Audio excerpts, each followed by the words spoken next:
Avatar 2 is finally hitting theaters in December of 2022. The trailer has made it clear that this one will concentrate more on the adventures of Jake Sully with his wife Neytiri. But what's bothering us is that some changes in the new movie may make Jake's entire transformation into Na'vi less important. Here's what we know about the risks in Avatar 2 that could possibly make Jake's Na'vi seem less special. To start with, why Jake's Na'vi is important in the first place. Jake Sully is introduced in the first Avatar movie as a Marine who is coming to terms with a life-changing injury he got in the military. He's then called on for a special mission with the science team to work with the Na'vi. The entire experience becomes somewhat like magic because Jake can now move into a specially grown Na'vi body with the help of advanced technology. This lets him connect with the natives. Surprisingly, the Na'vi end up liking him more than any other humans before him because of his desire to learn their ways and the kindness he shows to everyone. Eventually, Jake falls in love with Neytiri, and her people make him one of them. In the movie, we slowly see Jake fully blending in and being trusted by the Na'vi. So much so that the Na'vi helped put his mind into his avatar, permanently making him a part of their world. This transformation and Jake's entire experience are very heartwarming to see. So at this point, what we're all expecting to see in Avatar 2 is how Jake navigates around Pandora as a new being. Coming up, the return of Quaritch as Na'vi may not be a good idea. Avatar 2 is going to be released soon, and we're a bit thrown off at the changes that are going to be coming in the new movie. The first movie showed that the proud Na'vi was a very quiet and traditional race. They were highly spiritual people who considered nature to be a source of life. But from what we saw in the trailer for Avatar 2 is that some not-so-nice characters have also been given the great honor of becoming Na'vi. The main bad guy from Avatar, Quaritch, now has a Na'vi body. We're guessing this change is most likely permanent, since he didn't make it through the first movie as a human. We're not too happy about this because making Quaritch and others into Na'vi could take away from Jake's change, which was one of the most powerful parts of Avatar. A big part of the original movie was Jake learning and understanding the ways of Na'vi, the way they lived, the way they talked to each other, and also the importance they gave to their customs. What it made us realize then was that being a Na'vi wasn't just a physical difference between them and humans, but spiritual as well. Jake's character went through a lot to be accepted by the Na'vi, and it's natural to worry that all of that work will be for nothing if anyone can change in Avatar 2, even the bad guys. What's more, Jake's Na'vi transformation could still remain important. In the trailer for Avatar 2, we saw that Jake and Neytiri are now raising their family on Pandora before their old enemies return with new faces. Jake and Neytiri's family would have to leave their home and explore the rest of Pandora, especially the parts that are covered in water. It's probably safe to assume that this is where they'll meet the Metkaina, an aquatic Na'vi tribe. This also means that we'll be seeing how they adjust to the new tribe's own ways. This time, it's likely that Quaritch and his troops had Na'vi bodies made just for them, so they could move around Pandora better. After that, the soldiers can easily control the Na'vi body by doing what Jake did in Avatar. Even though this sounds a lot like Jake's story in the first movie, remember that Quaritch and the others will probably become Na'vi for their own reasons. The fact that we're being introduced to another part of Pandora in this movie means that they are also likely to have some interest in Quaritch. And by interest, we mean money-making resources. So we know we're probably going to see two very different sides of the Na'vi characters. Those who want to maintain peace and respect what Na'vi stands for, and those who basically just want to exploit. In the end, maybe this distinction will make Jake's change stand out more. Not to forget, an old character is coming back. In Avatar 2, another character from the first movie will have a new body. One of the good guys in the first movie, Grace Augustine, played by Sigourney Weaver, was killed by Quaritch, but she will be back in the next movie as Kiri. Jake and Neytiri's adopted daughter. Jake desperately tried to move Grace's mind into her avatar body at the Tree of Souls, but he couldn't do it. Grace's character was also sort of important because Dr. Grace had a lot of sympathy for the Na'vi and thought that destroying their ecosystem would hurt them more than help. Even though Awa, the planet's life force, may have saved Grace's spirit to bring her back to a new body, Weaver seems to be playing a new character. In Avatar 2, Grace's return definitely makes us happy because it also makes us believe that Jake's efforts paid off. She came back. It also brings Jake's Na'vi character to another new light because not only is he protecting the Na'vi tribe, but he's also protecting his own human friends. He basically becomes the first good guy bridge between the two worlds. In the end, there are indicators that Avatar 2 will find a way to use familiar faces as Na'vi characters, without making Jake's change less important. Now, for some other related news you might have missed out on. First up, Disney Plus quietly removes Avatar just before its re-release. Avatar, the first movie by James Cameron, has been taken off of Disney Plus just 1 month before it will be shown again in theaters. Disney is promoting the re-release of Avatar to get people excited about Avatar: The Way of Water. So far, Disney Plus subscribers could sit on their couches and watch Cameron's otherworldly adventure as many times as they wanted. But sadly, if you were waiting until the last minute to watch Avatar again before seeing The Way of Water, you can't do that anymore. The decision to take down the old movie probably has to do with the fact that it is being shown in theaters again. If the movie isn't available to stream, it might get more people to go to the movies. It's easy to see why Disney thinks The Way of Water will be another huge hit at the box office and is trying to make more money off the first film. Still though, removing Avatar from Disney Plus seems like a sneaky move, especially since Disney didn't give subscribers any kind of warning. Up next, Avatar 2's release might have been delayed too long.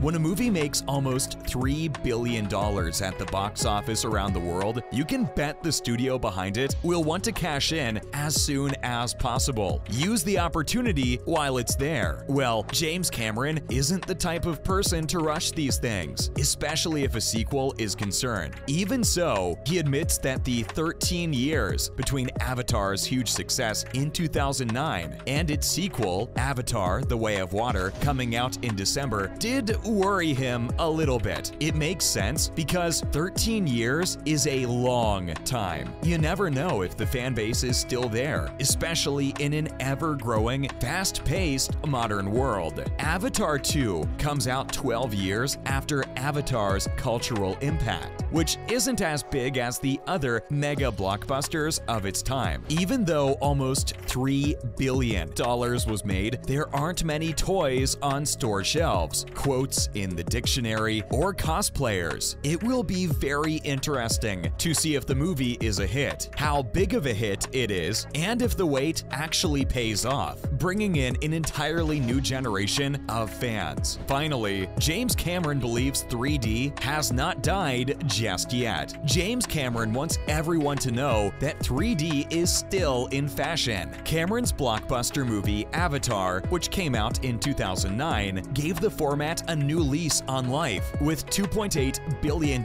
in worldwide sales, Avatar is still the most successful movie of all time. After that movie, though, a huge number of 3D movies came out, from comic book movies to studio films like Gravity and Life of Pi. People seem to think 3D movies aren't that interesting anymore, but Cameron doesn't agree. Cameron said that for a while in the 2010s, both critics and audiences liked 3D movies a lot. With a 3D digital camera, Avatar won the award for Best Cinematography. Before that, the Oscar for Best Cinematography had never been given to a digital camera before. After that, in 2 of the next 3 years, the Oscar-winning leading cinematographers went ahead and used the same cameras. So digital cinematography was accepted by the Academy 3 out of the last 4 years. And guess what? Those 3 movies were all in 3D. With the upcoming Avatar sequel, Avatar: The Way of Water, Cameron may be able to get people interested in 3D movies again. We'll just have to wait and see. That's a wrap for this video. What are your thoughts on Avatar 2 possibly making Jake's Na'vi less special? Let us know in the comments below. Also, be sure to give this video a thumbs up and subscribe to our channel for more videos like these. See you in the next one.